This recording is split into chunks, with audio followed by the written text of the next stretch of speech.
This lecture will be delivered by Mrs. Atunse, ably represented by Mrs. Etami Ogunmaniwo. A round of applause for her, ladies and gentlemen.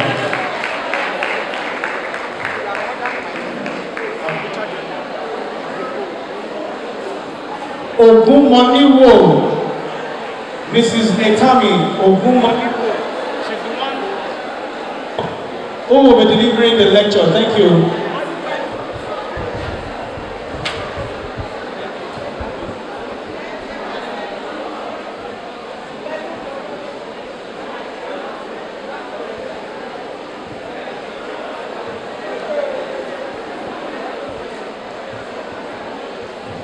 Good afternoon. The beautiful faces we have here this afternoon. I am very much delighted to be here.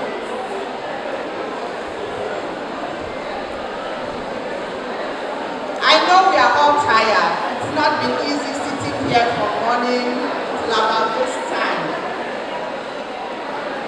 But I can assure you we will take more than it's necessary of your time.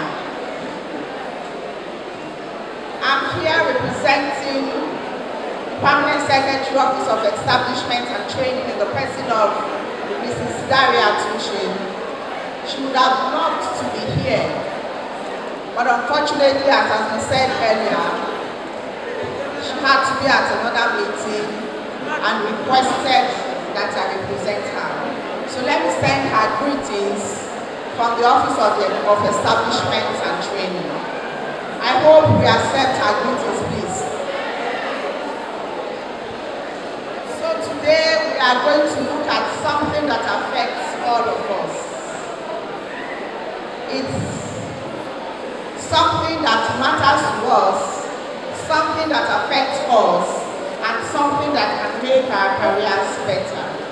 We are looking at the public service rules as it applies to the nursing profession. Let's start by saying that nobody can do without nurses. Do you agree? Nurses are very germane to every sector of government.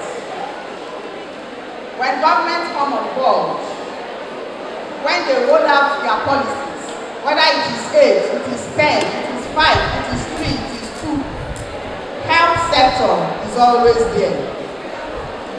And the nursing profession forms the major aspect of the health sector. So this afternoon, we are going to see how the public service relates to you. But from my own end, I want to sincerely appreciate all the nurses in the house. If you appreciate yourself, you clap for yourself. I appreciate you. I tell myself, even while growing up, that somebody that is not neat cannot be a nurse. That white uniform, it goes with cleanliness. So for somebody that is dirty, cannot be a nurse. And so when you see a nurse, naturally, anywhere, you are attracted to that person, first of all, by their appearance. And in this hall today, we have a lot of beautiful faces. And so we are so proud of you. So you are very important. Hello? I know we are tired.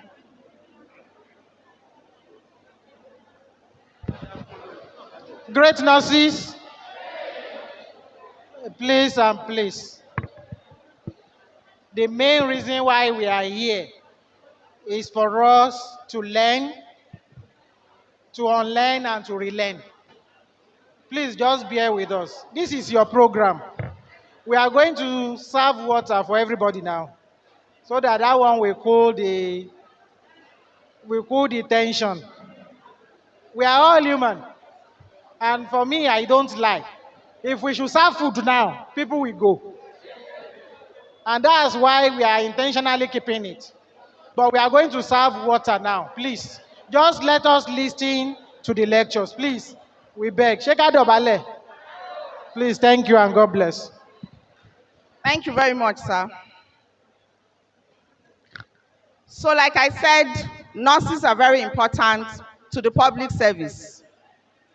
Now, all of us belong to one association of or the other at every point in time. Even before some of us became nurses within the public service, we already belonged to the Nurses and Midwifery Council of Nigeria.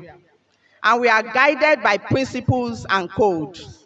But now we are coming on board into the public service.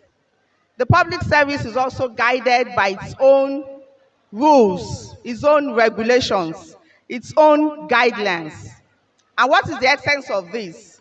The essence of this is to make sure that we conduct ourselves, we do our duties, we carry out our responsibility right as public servants. So the public service rule is just to guide us as we'll engage on our assignments at nurses in government facilities. Now, this public service rule applies to everybody that has been employed by government, either at the federal or at the state level. In Ondo State, we have the public service rules. At the federal level too, they also have the public service rules. So once you are appointed by the government, you are under the public service rule.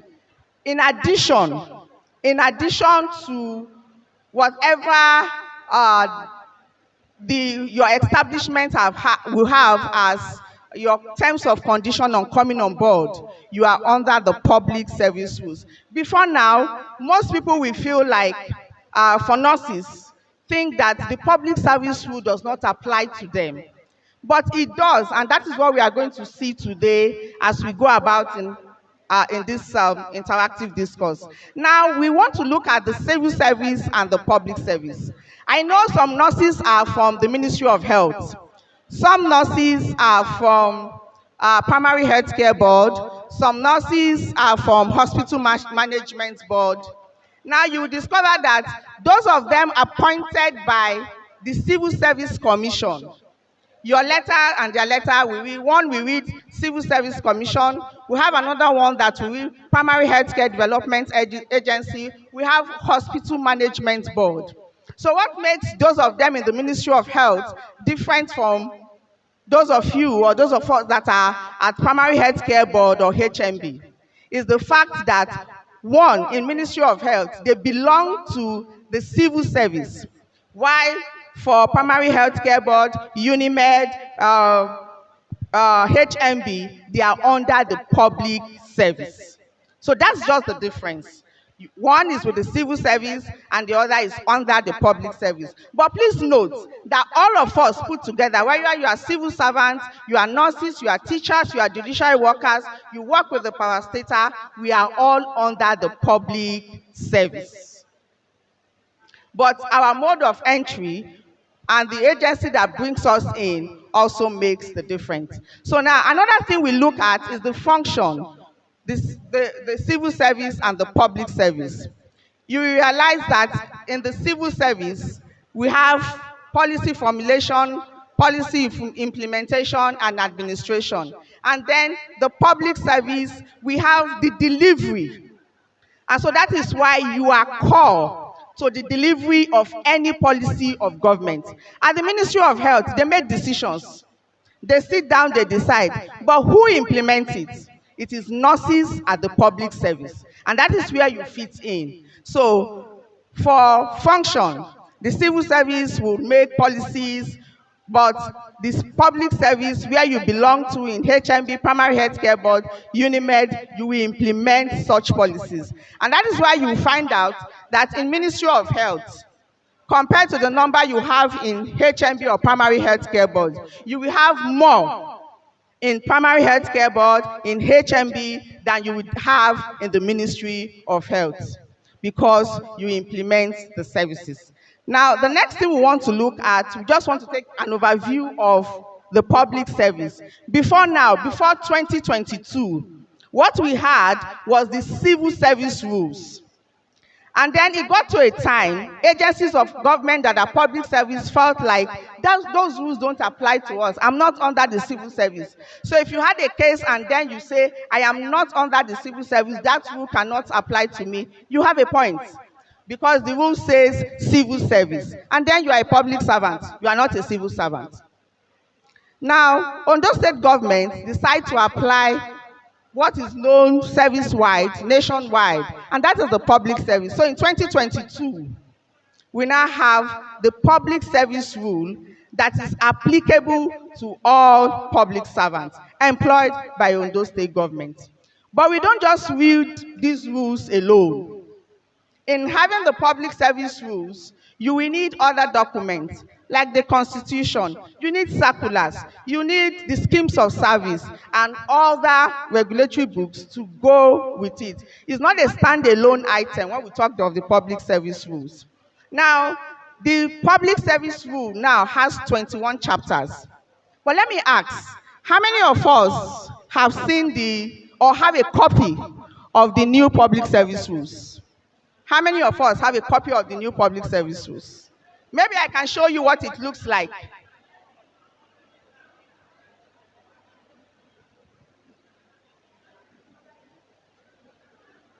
I don't know how many of us have seen or have a copy of this. So please, I would encourage the executive to please ensure that you have a copy. It's not for admin people alone. That's the mistake most of us make. We say that the rules is for admin. We say that the rules is for management.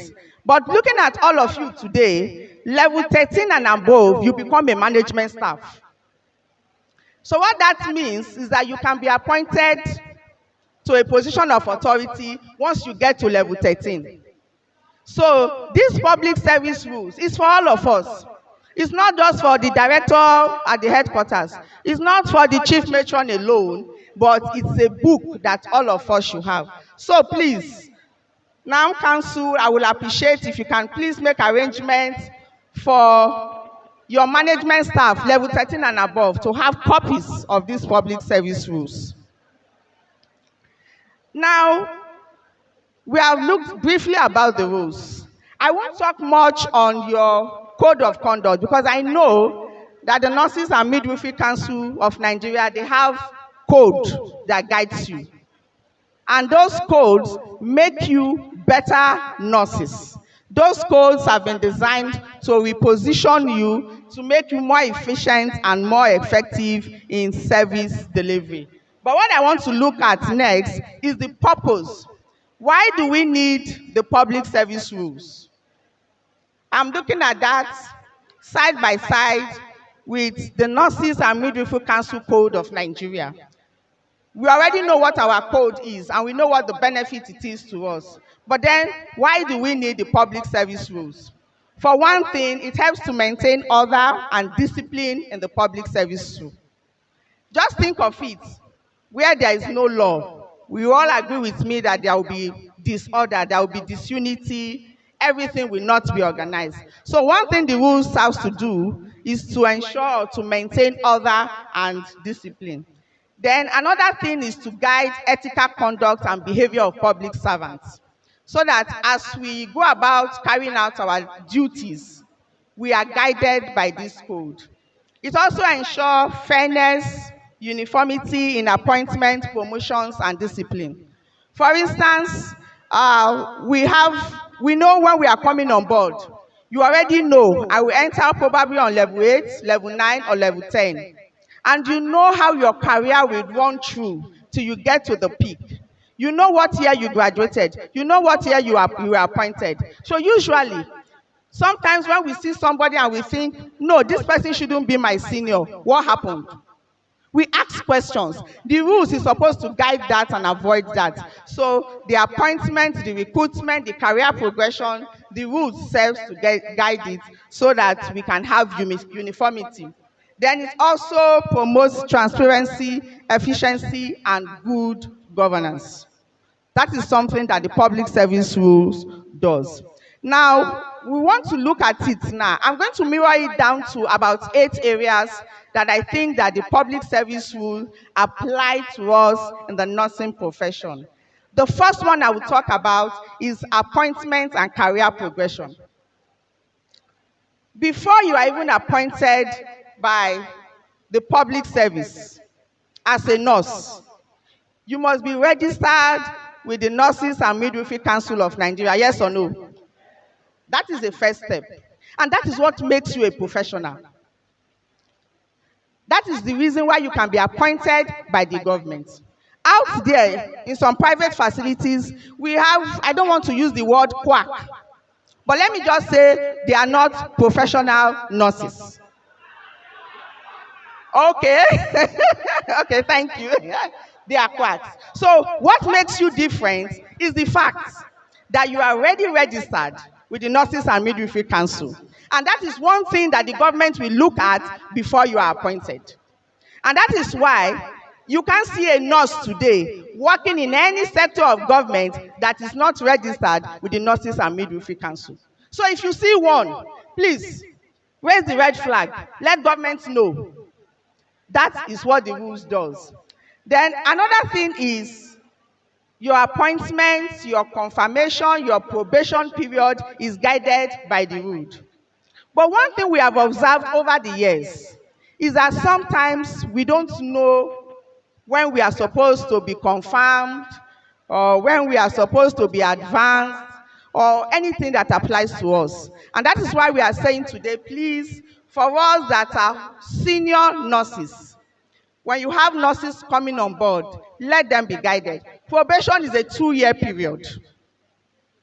So please, let them know what it takes for them to be confirmed. After 2 years, any officer appointed under the public service is entitled to confirmation after 2 years. Now, at your point of entry, you are either on level 8, depending on your qualification, or level 9 or 10, as the case may be. That is something that the public service would guide us through. Our entry into the service and then our career progression. The second thing we are going to look at, we are going to be looking at conduct and ethics. When I went through the code for nurses and midwives, I discovered that you are really guided by codes. And that same code is what the public service does. For instance, one of the codes of nurses is honesty, impartiality in discharging your duty. That is another thing that the public service looks like. There is a rule in the public service that helps you to be honest, to be loyal, and to be impartial in discharging your duty. What about discrimination against patients? You have a code that talks about that. The civil service rule also have a code that talks about that. We also have confidentiality. And that is one thing I've come to appreciate with nurses too. Nurses are not flippant. They don't talk anyhow. You can't just walk up to a nurse and say, "This is my patient. Can you tell me what is happening to him?" Nurses will usually ask you, "Who are you? What's your business with the person? Where do you come in?" They maintain that confidentiality. And that is something that the public service rule also talks about. There must be confidentiality. Sometimes, I'm aware this training is for level 12 and above. Some of us are directors, some of us are matrons, heading, some of us are head of units. Some of us attend management meeting. Sometimes it's not everything they say in management meeting that you come back and say to your staff. You mention that confidentiality, even in your discharge of duty and in administrative matters. Now, another thing again is discipline and professionalism. I know one thing for sure. Nurses are punctual and regular at their duty posts. You can't take it away from them. Even when we know that in recent times, we are short of staff. But nurses have found out a way of doing schedules to make sure that at any point in time, on every beat, there is a nurse. They don't go about and saying, because we are short staff, they leave a bit open, especially in government facilities. So we appreciate you so much for that. And that is something that the rules also goes about. We are punctual and regular. Nurses are regular. Then another thing is proper dressing. You know, I mentioned the uniform thing before. Even looking at you today, I want to say that when I came in, I liked the color code. Is it wine on black or wine on blue? But it's looking beautiful. So, Council Executive, we thank you so much. And your yellow is blending with it. It looks beautiful.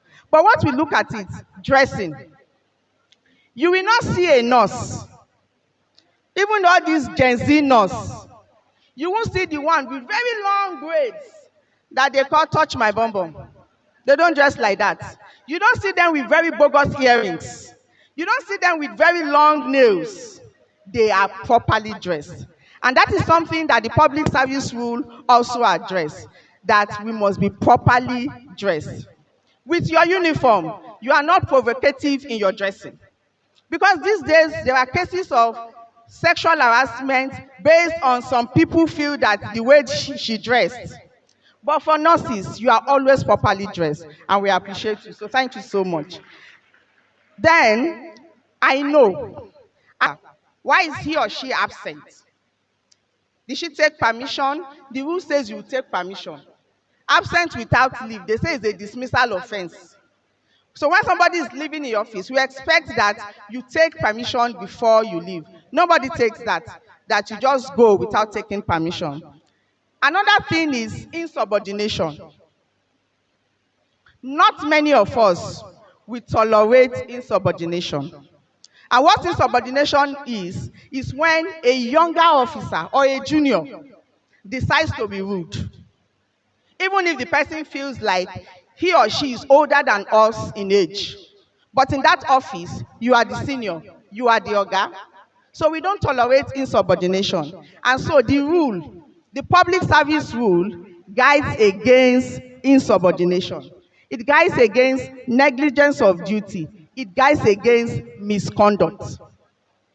But it's not, you know, sometimes when you talk too much, when an officer does not come to work, you call the officer, he did not come to work, he gives an excuse. You know, when you talk too much, I'm learning a few Yoruba, so you won't mind. And then you hear, "Pe, oni won lara."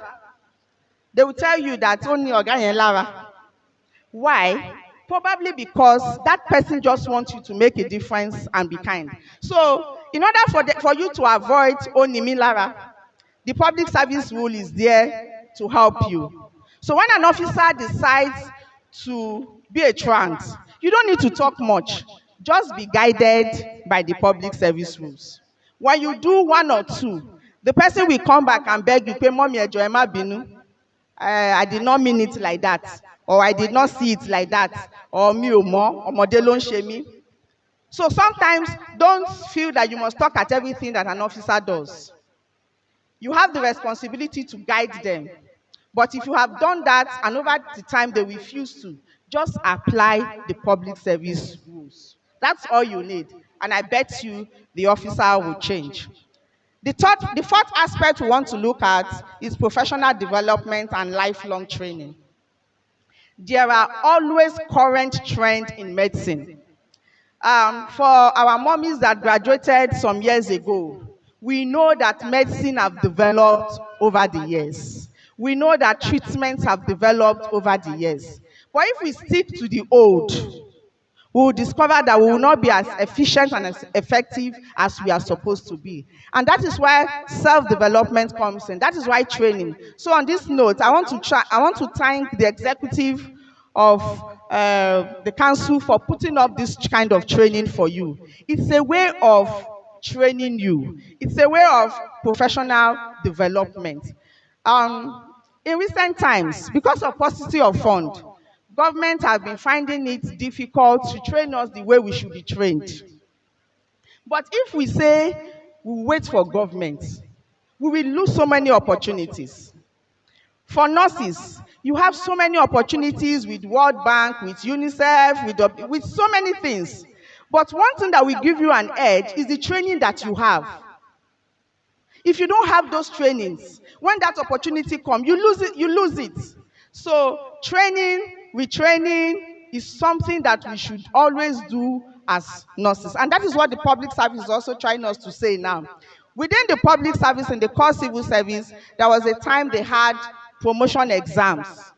The exam is not just to kick us out of the system, but it was designed in such a way that we will be up to date. It's not that you enter the public service with your BSc and you will graduate with BSc. You have not added any value to yourself.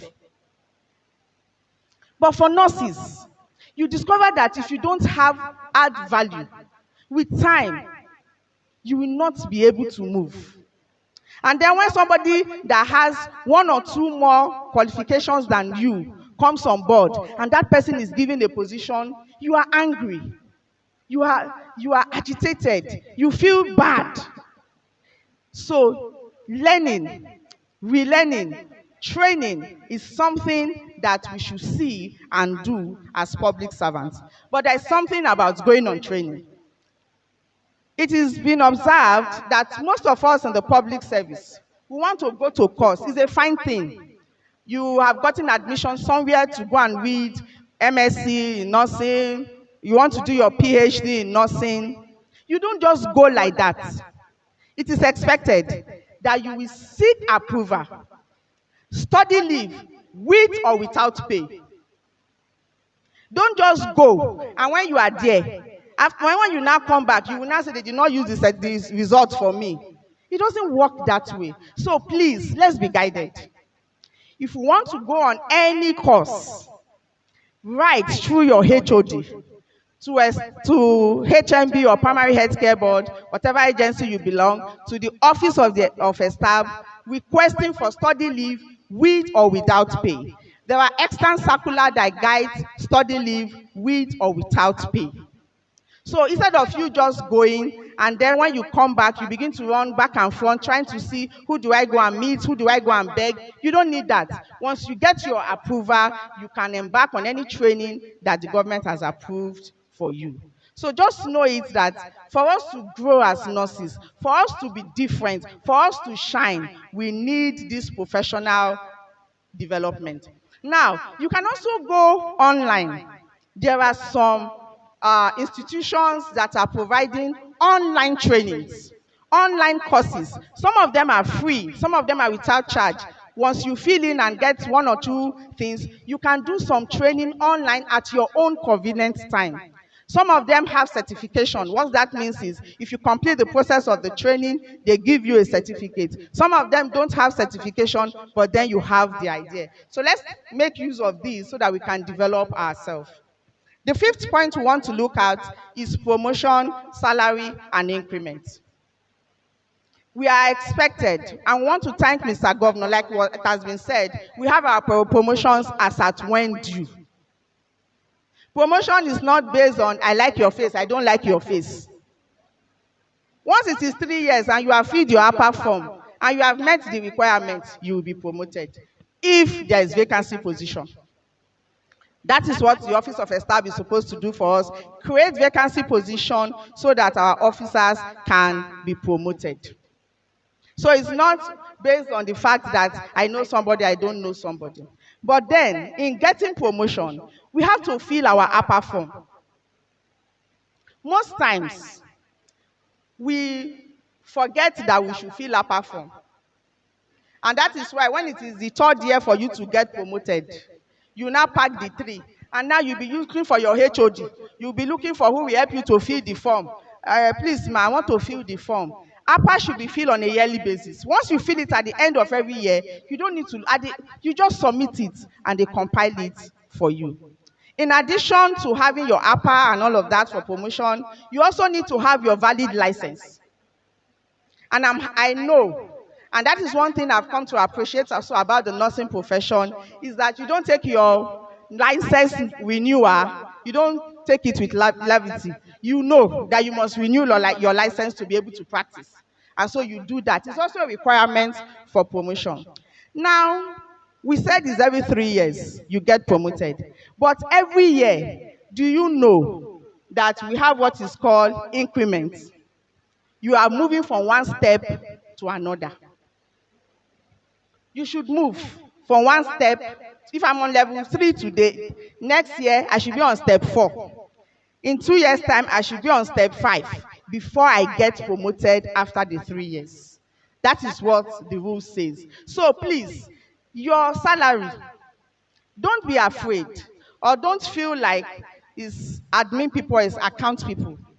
If you need your pay slip, please ask for your pay slip so you can look at what comes to you. If you feel that you have been shortchanged, you can't know if you don't get your pay slip. It's your salary, so you are entitled to having your pay slip. So you get your increment every year. At January of every year, you move to the next step. Then when you are promoted, you have financial benefits. Another thing that we have also observed is that maybe those of us that are outside Akure, outside the headquarters, when we get promotion letter, we are excited or we are happy. We take it home, we keep it. 1 month, we have not gone to give them in the account section. 2 months, you have not gone to give them. By the time you bring it, they will tell you, no arrears. So please, immediately you get that promotion letter, before you go and do the Thanksgiving, after you have thanked God, please immediately make photocopies and go and drop it, so that your promotion can be captured immediately. The benefits of your promotion can, if you keep it, if you bring it after 6 months, nobody will pay arrears, so you would have lost all that. So please, as soon as you get your promotion letters, make sure you send it. I don't know how you send it, whether from the hospital to HMB, but just make sure you drop a copy immediately at the account section so that they can compile your promotion benefits. The sixth aspect we are looking at is leave and allowances. I did something for HMB some time ago, for CMDs, and I discovered that a major problem that we are having now in the medical sector is we are short of staff. So sometimes it becomes difficult for some people to go on leave. But leave is your right. It's not a privilege. It's your right. But now, how do we go about it when we find ourselves in difficult situations where we are short staff? And that is where management and leadership comes in. Those of us that are heads of units, you know how many staff you have. So how do you work around it so that in a year, your officers must go on leave? If they don't go on leave, they break down. If they break down, there's nothing you can do. That leave, you don't want to give to that officer, and you say, there's nobody that will do the work. Oh. When the officer in the hospital, will they close the clinic? They won't close it. The officer will be at home. So for you to avoid that, the rule says you will have a leave roster at the beginning of the year. That is where planning comes in. At the beginning of the year, you should meet with your staff to know how do we go, how do all of us proceed on leave this year. So when you work that out, nobody is asked not to go on leave. But then in your facility, it's possible that you are short staff. The rules also says you could get somebody from another facility. That is where those of them in HMB at the board will have to work out somebody that will stand in for that person. For every officer go on leave, you must have somebody to stand in for you so that we don't have a vacuum. So leave is your right. Please proceed on leave. Catch fun. Go on vacation. Spend time. Wake up and sleep in your house and eat. You deserve it because you have worked for it. So it is not just a privilege, but it is a right. Now, also as public servants, nurses are also entitled to study leave. I've said that. You are entitled to sick leave. You are entitled to leave of absence. You are also entitled to maternity leave. Our husbands are also entitled to paternity leave. The rules gives us that. But please, and please, before you proceed on any leave, you should get approval. And what that means is that I want to go on leave on Monday. It's not today, Wednesday. that I should apply for my leave that I want to go on Monday.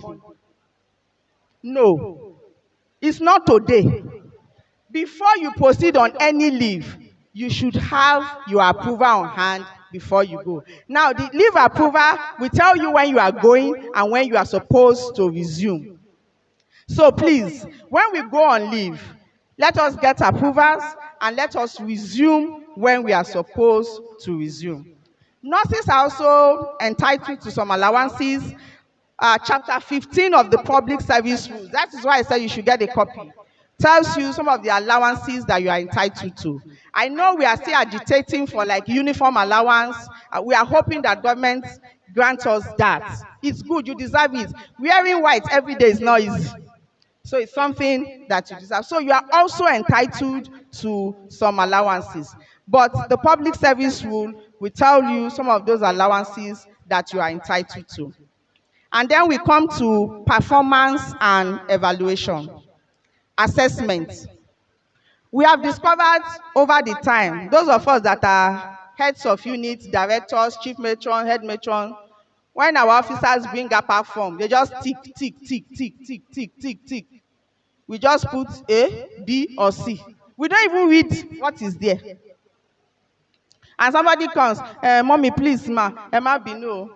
APA is supposed to give a true assessment of an officer, but service-wide, it's not just peculiar to you. Service-wide, APA rating has been abused. And that is why you go to, when you see the APA grading, everybody has a B. And then you'll be hearing that they are complaining that some officers are trans. But that officer that is a trans is not reflected in the APA grading. That officer that comes late to work is not reflected in the APA grading. So for us that are management staff, when we are assessing our officers, as much as we can, let's see if we can assess them truly the way they are. Then, like I rightly said, APA should be filled yearly. Fill your APA form every year. There is something that the public service is not really known for, but they are getting to it. And that is the issue of recognizing hard work. When you work in some private institutions or private facilities, if you even go to some of these supermarkets, I don't know whether you have noticed, maybe you will see when you are climbing, they will put one officer's picture and say staff of the month or staff of the... They are appreciating hard work. Why can't we appreciate it in our facility, in your department? Can you identify outstanding officers that you can appreciate? It doesn't need to be a big thing. The rules tells us about that. Chapter 19 of that rule, section 4 says we should appreciate outstanding work. So when we have officers, it's not about complaining. Where we are complaining, we also have officers that are good. You have some officers that if there's a situation, there's an emergency, you know if I call, that person will respond. Such officer, when was the last time that person was appreciated? So let's think about it. Let's go back and have something, because you are guided by the rules to reward outstanding work. And you will see that, for instance, if somebody gets it this month, other people are struggling to want to get it next month. And that is how it goes round. So it motivates us to do better when we are rewarded and appreciated. Now, we have the entry, which is the appointment. We also have the exit, which is retirement. No matter how good you are, when it is 35 years or 60 years, you will go home. No matter how good you are. So, when you enter, from the first day you enter, think of the last day you will leave the service. We know that it is 60 years of age or 35 years of service, but in some cases, like we have in Unimed, it is either 65 years or 40 years. That is what their condition of service stipulates. But now we have some officers. You started your career with HMB, and you are under what is called the defined benefit system. You will go and collect your pension and gratuity. Now we have what is called the contributory heads. Most of us here will not be under the contributory heads. But for people that were appointed as from 2014, they are under the contributory health scheme. But for those of us before 2014, we are under the defined benefit scheme. But now, you have worked in HMB under the defined benefit scheme. You have done 20 years, 25 years, 15 years, and you decided to move to Unimed, where they have the contributory health scheme.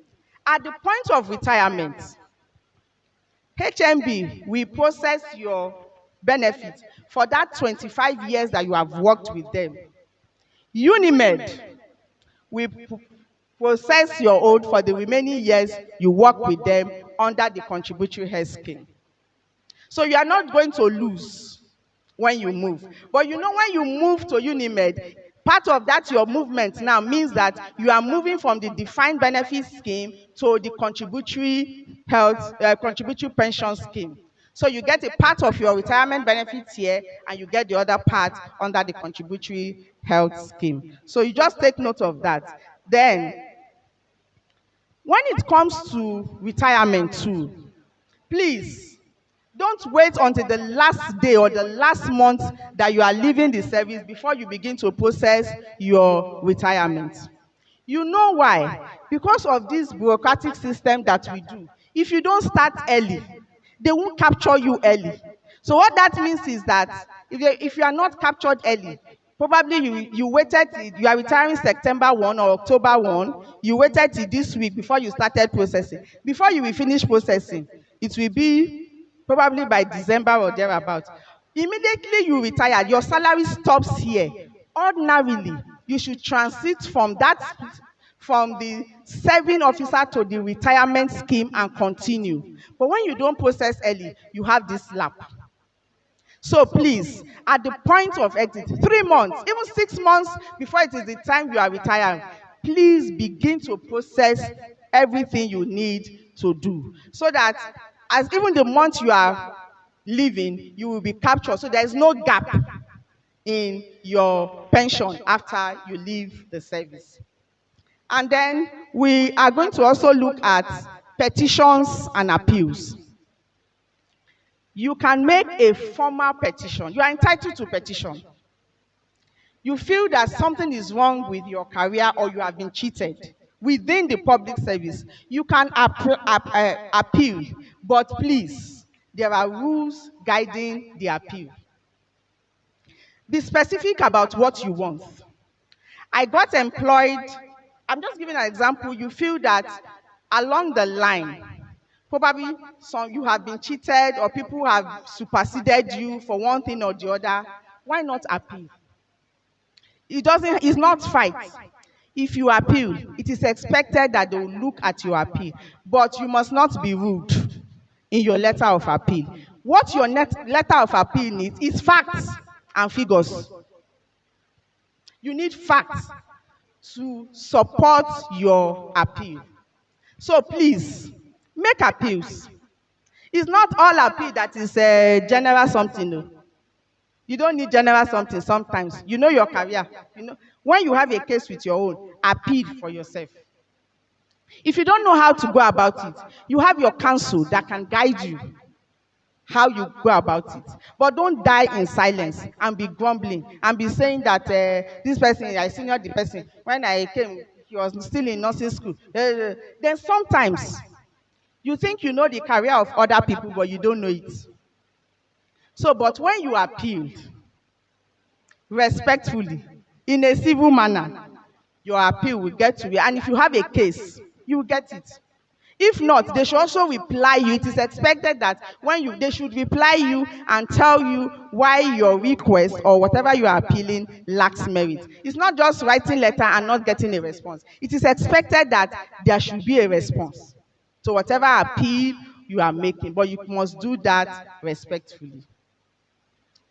Then the next thing we want to look at now, we have talked about it briefly, the importance of the public service rule. We say it promotes professionalism, it protects the rights and welfare of public servants, It helps prevent abuse of power, corruption, and inefficiency. Then it also ensures continuity and consistency in public administration.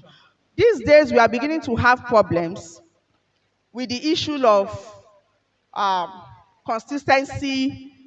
You remember, maybe when you came on board, you know how many of you came. These days, government is recruiting in piecemeal, and we have a lot of people exiting the service for either for greener pastures or retiring. We are hoping that government should be able to fill such vacancies so that we can, at a glance, look at the succession plan, so that even when you leave the service, you know that there's somebody there to take up the work. That vacuum is not there. So those are the things that the rules is expected or supposed to do for us. You know, very few cadres have dual accountability like nursing profession. So for nurses, please give yourself a round of applause. And I will tell you why I say you deserve this round of applause. One, you are guided by the public service rule as a public servant. You are also guided by the Nursing and Midwifery Council as a professional. Not many cadres have that dual accountability. So it's like you are wearing two caps. Sometimes you have to make sure that you fit into both. It's something we expect that nurses to do, to fit into both. You cannot say now because you are a public servant, you decide to go against the code of the Nursing and Midwifery Council. You can also say because you belong to that nursing profession, you discard the public service rules. And that is why a breach of any of them, if you breach one, you are sanctioned for it. If you decide to do something that is wrong, the public service will sanction you for it. And sometimes, depending on the gravity of what you have done, the council will also sanction you for it. So that is why you are guided. You must think twice. You must make sure that you are on top of your game at every time and every bit. So conclusively, what have we said about the public service rules? The public service rule is essential for maintaining nursing professionalism because it defines ethical conduct, how you want the service to be.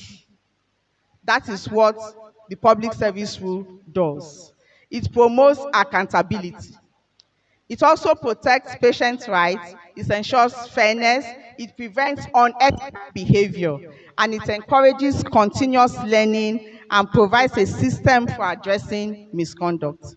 So the public service rule ensures that nurses in government hospitals and health institutions maintain discipline, integrity, professionalism, while they are aligned with the broader goal of efficient service delivery. I always say something. When you entered the service, the public service, you had a vision, you had a mission, you knew what you wanted to do. You probably have seen somebody that you admire as a nurse, and you say, I want to be like that person. Now, when you get into the service, after your 35 years, how do you leave the service? So I tell us as public servants, leave the public service better than the way you met it. Thank you very much.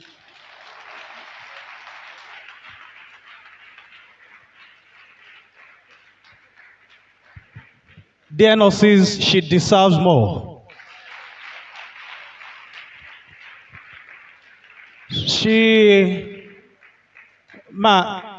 Let me say this. If anyone haven't told you before, you are a born teacher.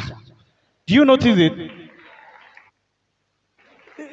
In fact, tí abẹ́rẹ́ bá jábọ́ nínú bí, a máa gbọ́.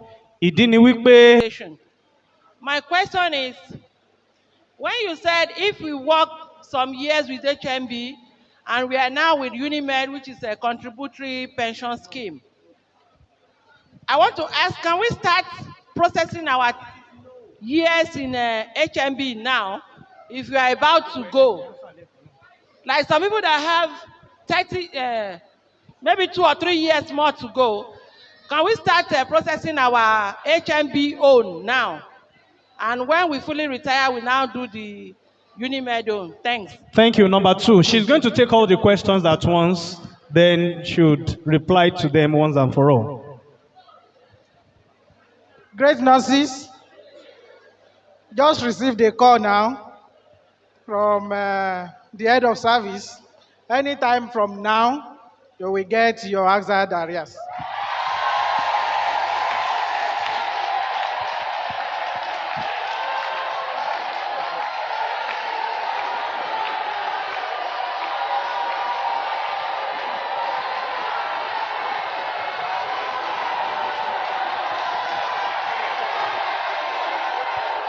Great nurses. Our light alive. We love money.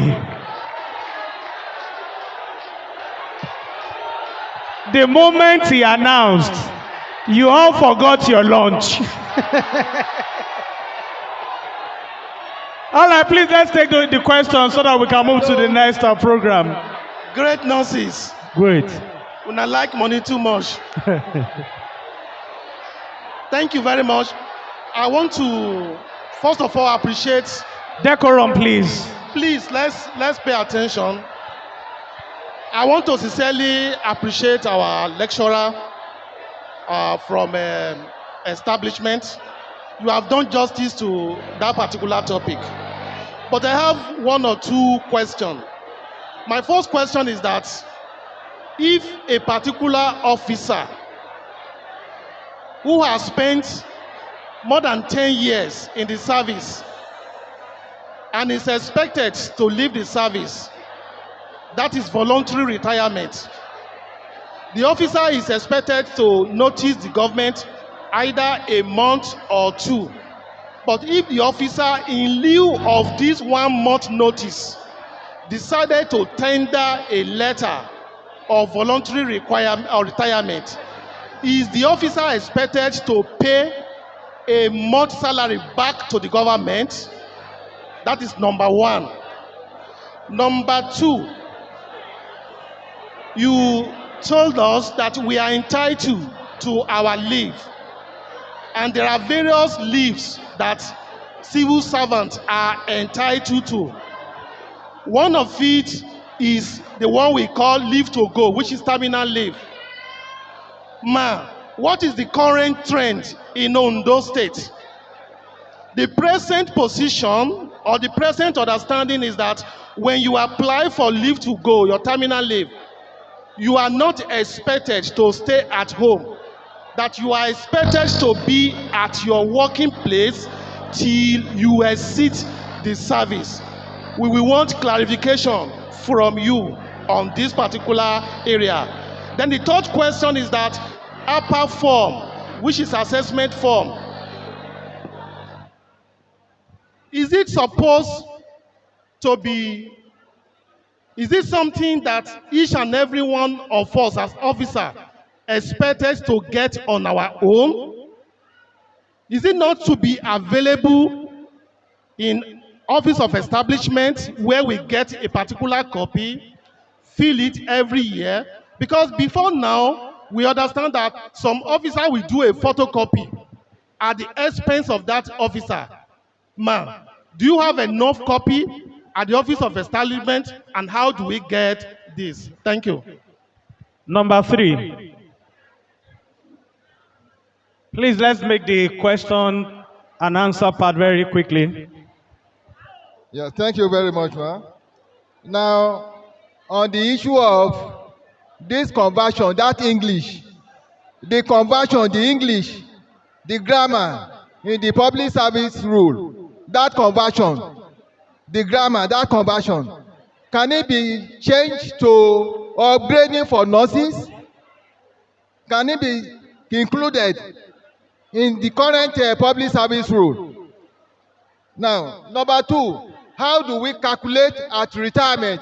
How do we calculate our pension? How do we calculate our gratuity? Then, currently in Ondo State, what is the statutory biological age for pension payment? Currently in Ondo State, what is the statutory biological age for pension and gratuity payment? Number four. Thank you so much for that beautiful lecture, ma. My question is regarding this retirement age and all that. We already know the age, but how do we calculate our benefits? I mean, as it's applicable to the new um, teaching hospital. No, most of us are there. That means we are only pele metal.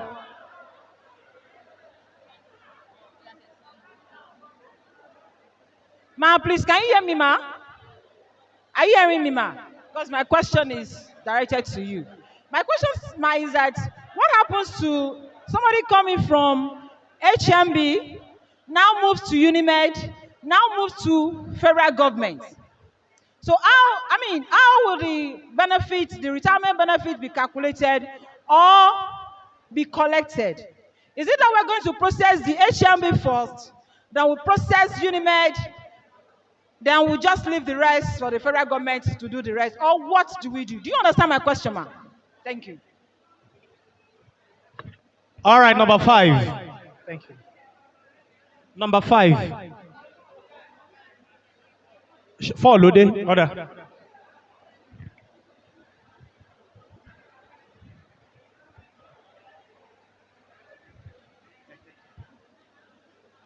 Let me once again appreciate all our beautiful mommies and daddies in the house.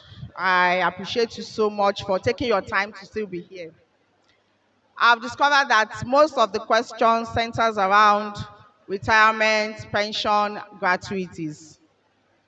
They are important questions because in recent times, we have observed that when people retire, it looks as if they have just wasted their time because they go through a lot of process. But the government has put in plans to reduce the processes you go through for retirement. Now, the first question was asking that when do you start processing your retirement benefits? You will start processing it months before they say 3 months. But these days, 6 months, you can begin to process your retirement benefit. What that does is this: the benefit doesn't start once. You write to inform government that I will be exiting the service by 2026 January, so and so date. When you write to government, to your board or to Civil Service Commission, let me use the Civil Service Commission for instance. 6 months before that time, you begin the process and you write to the commission. Commission will give you a letter of mandatory retirement telling you that they have approved your retirement with effect from this day. Now, with that retirement, there is a list from pension board of every other document you should have. When you have that list, I will please appeal to our council chair that you can get a list of that from pension, and probably you could arrange an enlightenment talk from pension board and pension transition department and contributory pension scheme. We have 2 government agencies now. So please, I guess the time is short. I would have said if you can speak to them to come tomorrow and do something, but I don't know if they can meet your target. But subsequently, arrange something for them to enlighten you. But you cannot, it's when you are getting to retirement that you can begin to process. 6 months to it, you can begin to process. But it's not as if you have 5 years. You can't begin to process retirement benefits when you still have 5 years in service. So when it is close to it. Now, there's another question on voluntary retirement. Now, if we look at our letters of appointment, they will tell you there, some people 3 months in lieu, some people 1 month in lieu, depending on what is on your letter of appointment. The point that is there is generally, in recent times, government doesn't collect money from anybody because nobody is processing anything for anybody that you left without paying the salary. Ideally, if government wants to go by the rules, if you don't go by that terms of agreement, government can decide to do whatever it wants to do. But these days, they don't do that. But if you are sincere, if you are honest and truthful, and you know I will soon leave on my own volition, and I want to go. Put in your notice that you want to go, and immediately it gets to the appropriate authority, they will stop your salary for that period with the date that you have given, considering what is written on your letter of appointment. But these days, sad to say, these days, that clause in our letters of appointment, nobody looks at it. People just go when they want to go, and government sometimes, they don't talk about it. And so that is why we usually will have this vacuum. Then you asked about the 3 months leave to go thing. Some 2-3 years ago, there was this issue, even in the civil service. Ideally, the rule says 3 months, you take your retirement leave and go. But some people don't want to go. Some people don't want to go. Let's tell ourselves the truth. They don't want to go because of the benefits they are seeing in the office. They sit, they don't want to go.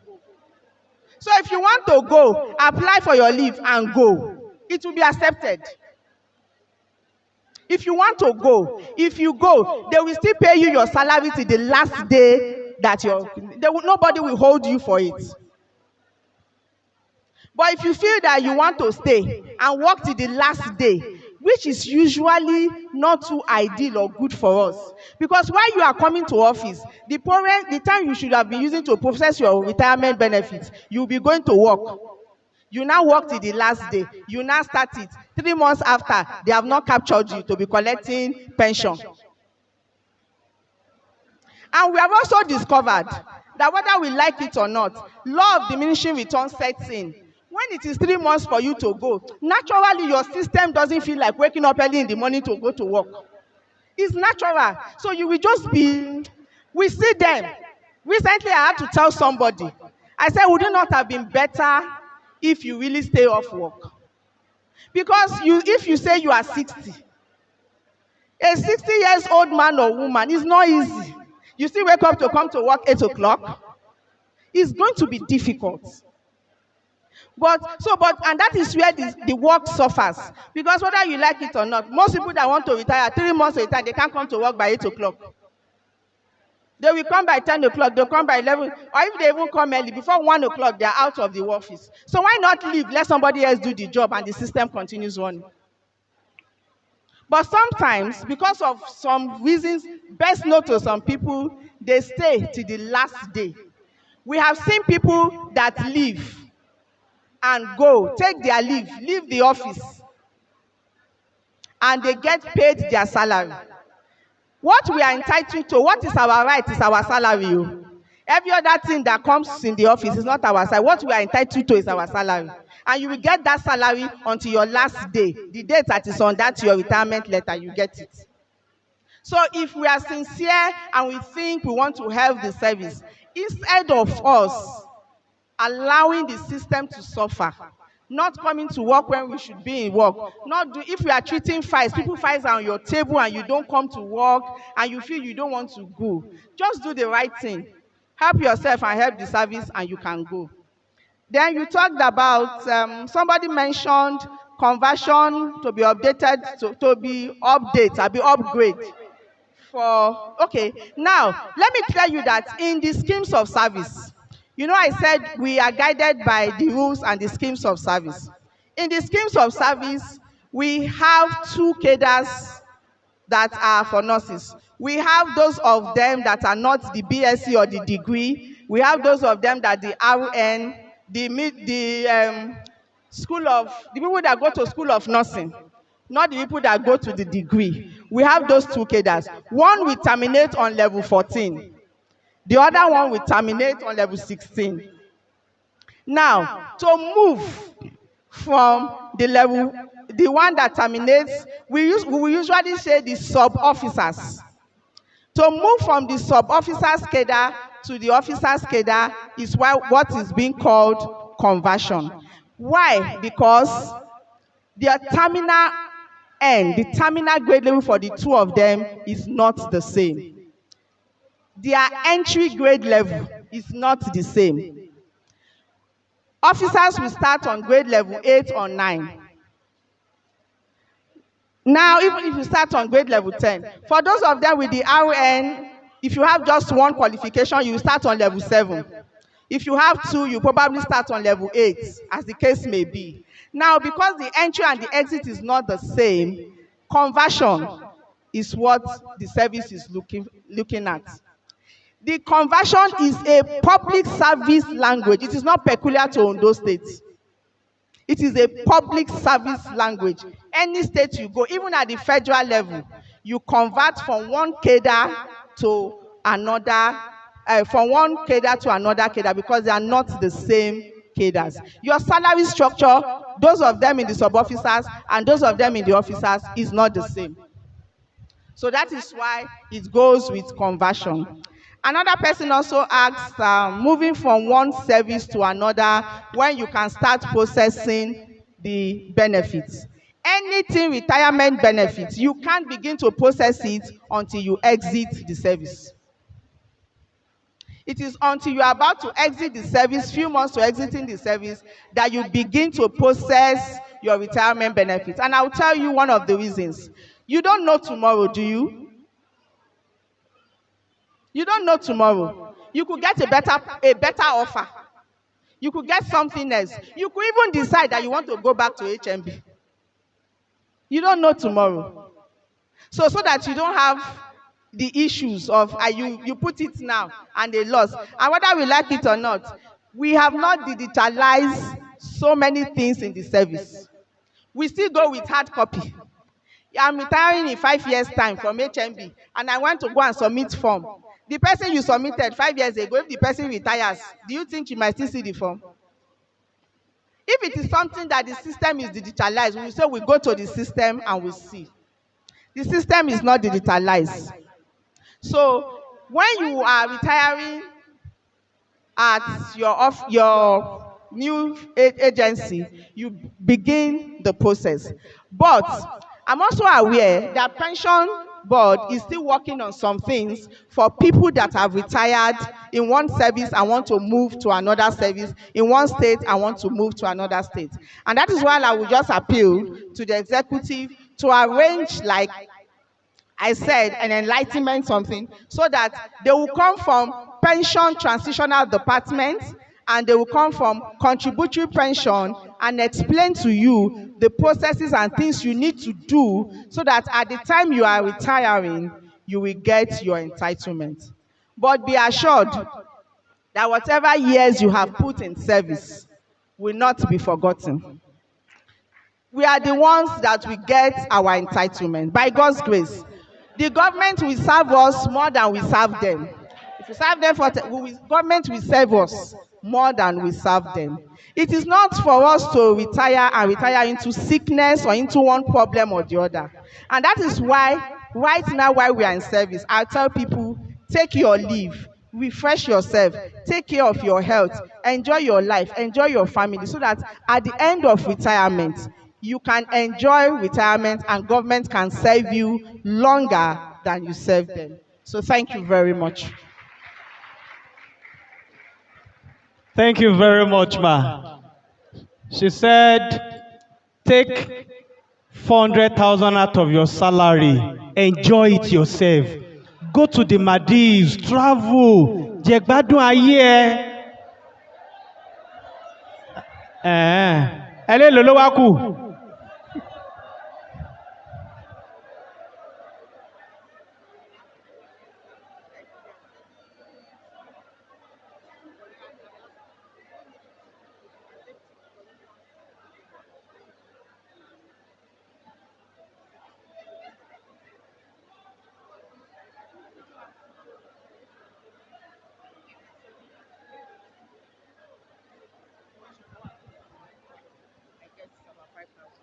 Sorry, please. I just saw a question that somebody wrote. He says, in a year, can I enjoy both annual leave and maternity leave? Thank you very much. It's a no. When you got pregnant, you know now, 9 months. And government has now given us 6 months maternity leave. So you can't get the two together. Thank you. Great nurses, please, we are here for business. And that's why we appeal to you that those people from outside Akure should plan to stay in Akure for these 2 days.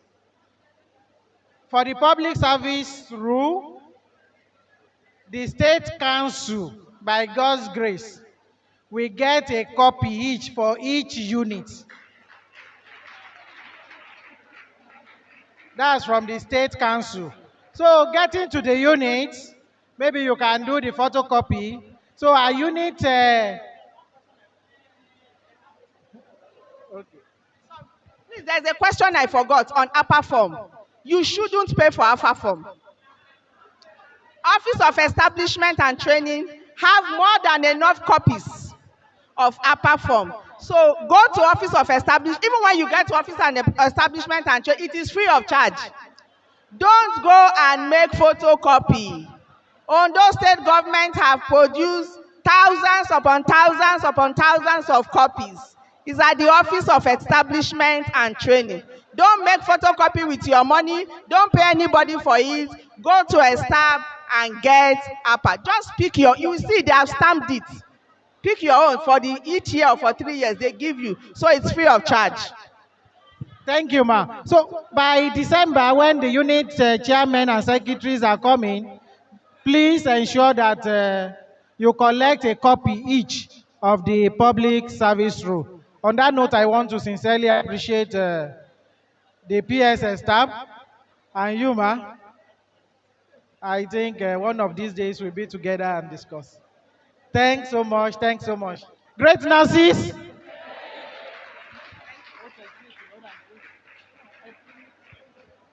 VC, Vice Chairman, I think please and please we want to appeal to us. Let's remain on our seat. Those in charge of food will serve us. But we want to use a stone to kill how many birds now? Just remain on your seat. As you remain, we are going to invite those in charge of the training. If it is preamble that we are going to do, we will, but just remain on your seat. We don't want noise. The food will be served. Please and please, we are begging.